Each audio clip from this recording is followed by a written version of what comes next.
क्या Iran Israel और America से टक्कर ले रहा है? क्या ईरान का सुप्रीम लीडर जिंदा है? आपके मन में बात चल रही होगी कि क्या ईरान का सुप्रीम लीडर जिंदा है या मारा गया? ये मारा गया तो फिर ईरान को कौन चला रहा? फिर ईरान इतनी ताकत से कैसे युद्ध लड़ रहा है? ये सोचने वाला विषय है। ये युद्ध हुआ ही क्यों? अली खamenei क्या अभी जिंदा है या ईरान का सुप्रीमो अभी ईरान की लीडरशिप कर रहा है या इसकी जगह जो मारा गया वो कोई और है? ये पता नहीं। क्यों युद्ध हुआ उसका कारण है परमाणु हथियार। सबसे बड़ा कारण ईरान का परमाणु कार्यक्रम है। अमेरिका और इजराइल को डर है कि ईरान अगर न्यूक्लियर बम बना सकता है, इसलिए वो ईरान को न्यूक्लियर प्लांट और मिसाइल सिस्टम को खत्म करना चाहता था। ईरान एक टेक्नोलॉजी के रूप में पावरफुल होना चाहता था, वो परमाणु हथियार बनाना चाहता था। हालांकि इनकी पुरानी दुश्मनी भी है। 1979 की बात है, ईरान में इस्लामिक क्रांति हुई। इसके बाद ईरान ने अमेरिका और इजराइल को अपना बड़ा दुश्मन मान लिया। तब से दोनों देशों के बीच तनाव लगातार बढ़ता जा रहा था। इजराइल की सुरक्षा, इजराइल का मानना है कि ईरान उसका राष्ट्रीय सुरक्षा के लिए खतरा है, इसलिए इजराइल ने अमेरिका के साथ मिलकर ईरान को सैन्य ठिकानों पर हमला किया। मध्य पूर्व शक्ति का संघर्ष, ईरान मिडिल ईस्ट में अपना प्रभाव बढ़ा रहा है। ईरान कई समूह को समर्थन देता है, जैसे हिजबुल्ला आदि को। इससे अमेरिका और इजराइल को खतरा लगता है। और ये बेंजामिन नेतन्याहू का मानना है कि अगर ईरान ताकतवर हो गया, ईरान अगर ताकतवर हो गया तो हम परेशान हो जाएंगे, इसलिए ये ताकतवर नहीं होने देना चाहता ईरान को। यानी आपस की लड़ाई है। और आपस की लड़ाई क्या है? आपस की लड़ाई है ताकतवर, कि हम ही सबसे बड़े ताकतवर है। अमेरिका कहता है कि सबसे बड़ा ताकतवर मैं हूं, और अमेरिका ने सब पूरी दुनिया को कंट्रोल में कर रखा है। 2026 में युद्ध कैसे शुरू हुआ? 28 फरवरी 2026 को अमेरिका और इजराइल ने ईरान के कई शहरों पर बड़े हमले किए। इन हमलों में सैन्य ठिकानों और नेताओं को निशाना बनाया गया। इसके जवाब में ईरान ने मिसाइल और ड्रोन हमला किया। पहला हमला किसने किया? 28 फरवरी 2026 को इजराइल और संयुक्त राज्य अमेरिका ने मिलकर ईरान को कई सैन्य और सरकारी ठिकानों पर हवाई और मिसाइल हमला किया। इस ऑपरेशन का नाम ऑपरेशन लॉरेंस बताया गया। हमले में तेहरान सहित कई शहरों में विस्फोट हुए। ईरान के सैन्य ठिकानों और नेतृत्व का निशाना बनाया गया। ये आपको पता हो, तेहरान ये राजधानी ईरान की। और ये भाई साहब देखो आप, ये डोनाल्ड ट्रंपा, और ध्यान से देखो, एक ट्रंपा का नाम आया था, भी एप्स्टीन फाइल में नाम आया था। एप्स्टीन फाइल को दबाने के लिए सब किया जा रहा है। 3 साल की बच्चों का रेप करके उनको खाता था ये, और बोलता था पिज्जा। 3 से 6 साल की बच्चों को खाता था, उनका रेप करता था, और फिर बोलता था पिज्जा या पिज्जा। छोटी बच्चों को पिज्जा बोलता था ये कितना खतरनाक आदमी है। ये जब खत्म होगा, ये जब खत्म होगा तो ये इसकी आत्मा जो है ना, आत्मा पूरे विश्व में भटकेगी। ये इंसान किसी का सगा नहीं हो सकता। ये डोनाल्ड ट्रंपा जो है, ये सारी दुनिया को ड्रम बनाना चाहता है। आप ध्यान से समझिए। इसके बाद ईरान ने क्या किया? पहले हमले के बाद ईरान ने जवाबी कार्रवाई की। ईरान ने मिसाइल और ड्रोन हमले किए। हमले अमेरिका ठिकानों और इजराइल की ओर से किए गए। भाई साहब, ईरान इनसे दब नहीं रहा। ईरान कमजोर नहीं है। ईरान ने आसपास के सभी देशों पर आक्रमण कर दिया। ईरान बहादुरी के साथ लड़ रहा है। एकमात्र देश जो 10-12 देशों से एक साथ लड़ रहा है, बहादुर। जैसे आपने देखा है रूस यूक्रेन युद्ध में, यूक्रेन के जेलेंस्की लड़ते रहे, बहादुर नेता, इन्हें बोलते बहादुर नेता। क्या किया गया? पहला हमला। अमेरिका और इजराइल ने कहा है कि ईरान का परमाणु कार्यक्रम खतरा है। ईरान क्षेत्र में अपने सैन्य प्रभाव को बढ़ा रहा था, इसलिए इसे प्री इम्मेटिव स्ट्राइक, पहले से रोकने वाला हमला बताया गया है। आसपास देखिए आप, ये Lebanon, Cyprus, Israel, Jordan, Kuwait, Iraq, Iran, Bahrain, Qatar, UAE, Oman. तो कहने का तात्पर्य है कि आसपास के जो छोटे देश है, यहां ईरान इन छोटे देशों को टारगेट क्यों कर रहा है? इसलिए कर रहा है क्योंकि अमेरिका और इजराइल ने इन छोटे देशों में अपने सैनिक और सैन्य हथियार रख रखे हैं, जहां से ये ईरान पर अटैक कर रहा है। सीधा वर्ल्ड वार, तीसरा वर्ल्ड वार नहीं है, लेकिन खतरा तब बढ़ता है जब दूसरे बड़े देश शामिल हो जाते हैं।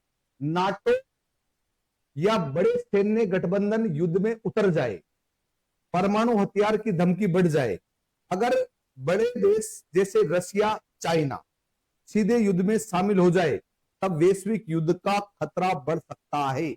लेकिन स्पेन ने मना कर दिया। नाटो में शामिल स्पेन ने कहा कि हम समर्थन नहीं करते इस युद्ध का।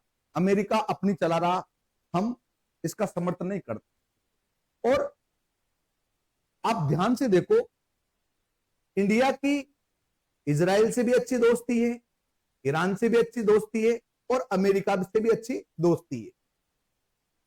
इंडिया तीनों को साथ लेकर चल रहा है। हालांकि मैं आपको बता दूं, इंडिया का सबसे अच्छा दोस्त अगर कोई है तो वो रूस है। रूस ने जो हथियार इंडिया को दिए वो सभी पावरफुल हथियार है, और वो हथियार सक्सेस भी हुए हैं। जबकि अमेरिका के जो हथियार थे वो हथियार इतने सक्सेस नहीं हुए। जबकि आपको पता है कि अमेरिका ने ऑपरेशन सिंदूर में पाकिस्तान की मदद करी और उसे बहुत सारा पैसा भी दिलवाया, आईएमएफ के थ्रू, याद हो तो आपको लोन दिलवाया।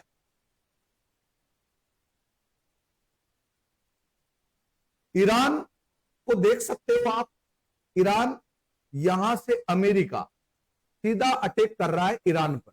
लेकिन मेरा मानना यह है कि ईरान को फिर चला कौन रहा है?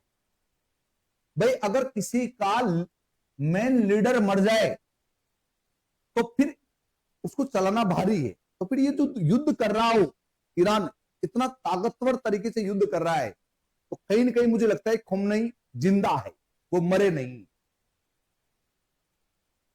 इधर देखो आप, ईरान की राजधानी है तेहरान, और ईरान पर चारों ओर से बमबारी हो रही है। इधर ईरान का साथ देना चाहिए था पाकिस्तान को, लेकिन पाकिस्तान ने इधर अफगानिस्तान पर अटैक कर दिए। बिजी हो गए कि यार हम तो बिजी हैं, बाद में कोई बात आए कि यार आपने हमारा साथ नहीं दिया, कि हम तो इधर व्यस्त थे। ये जबरदस्ती का ही जहां जहां भी अमेरिका ने आक्रमण किया, पहले इराक पर आक्रमण किया तो इराक को निपटा दिया। उसके बाद में अफगानिस्तान पर आक्रमण किया, भारत ने अफगानिस्तान में सड़कें बनवाई, भारत ने अफगानिस्तान में नाना प्रकार की फैक्ट्रियां लगाई, उन सबको अमेरिका ने खत्म कर दिया।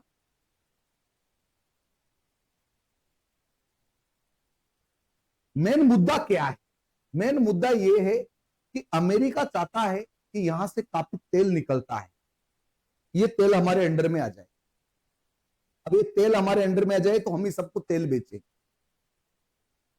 और पहले हम रूस से तेल खरीदते थे, तो अमेरिका ने मना कर दिया कि रूस से तेल मत खरीदो।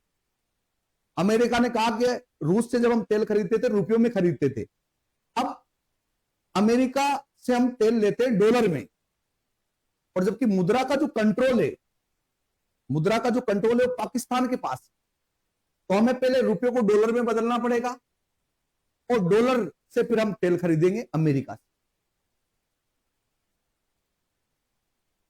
सबसे बड़ी बात, दुबई के प्रेसिडेंट ने बोला है कि जब तक ये युद्ध शांत नहीं हो जाता तब तक जो भी यात्री जिस होटल में रुका है उसका खाना और रहना सब उसके ऑर्डर के हिसाब से दिया जाए। इसका बिल दुबई की गवर्नमेंट देगी जब युद्ध खत्म हो जाए। जबकि हमारे भारत में पहलगांव हमला हुआ था, सभी कश्मीरी छोड़ छोड़कर जाना चाहते थे, हमले से डरे हुए थे, तो इंडिगो ने अपनी रेट 3 गुना बढ़ा दी थी पैसे कमाने के लिए। इंडिगो ने अपनी रेट 3 गुना बढ़ा दी थी जबकि यहां देखो ये क्या कह रहे हैं दुबई के प्रेसिडेंट कि उनको होटल में रहना दिया जाए, यात्री वहीं रहे और जो भी वो खाए पिए उसका पैसा हम देंगे।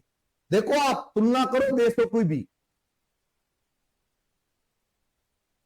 बात करते हैं आपसे, ईरान एक बहादुर देश है, वो कुवैत पर, कतर पर सब जगह आक्रमण कर रहा है। 10-12 देशों को लपेट लिया उसने, अकेला देश बहादुरी के साथ लड़ रहा है। अब आप देखिए समय समय पर 1948 में इजराइल बना और 1947 में पाकिस्तान बना।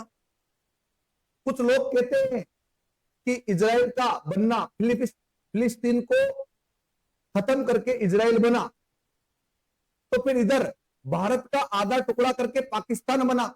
अगर फिलिस्तीन को टुकड़े कर कर इजराइल बना तो भारत का टुकड़ा कर कर पाकिस्तान बना।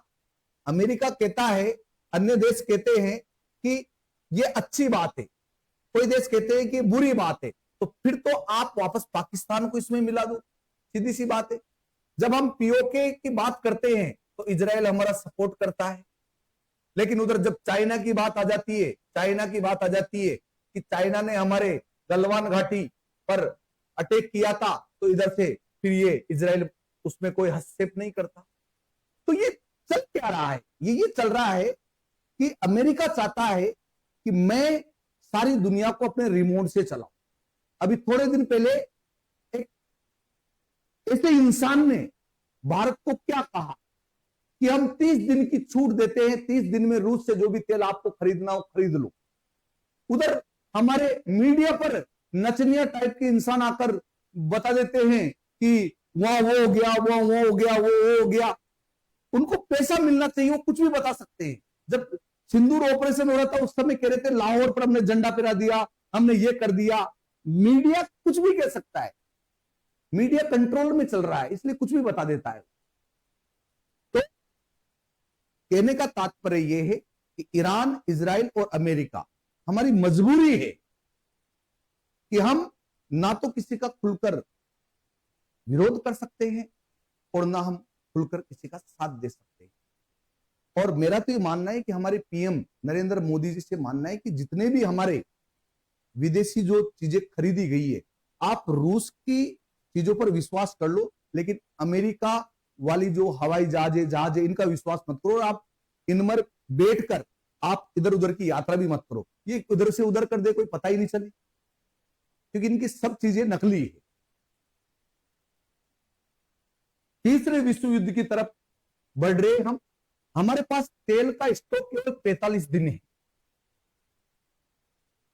हमारी मजबूरी है, इसलिए कम से कम हमें 6-7 महीने का तेल पहले ही रखना चाहिए। आपका क्या विचार है कमेंट करके बताइए। धन्यवाद।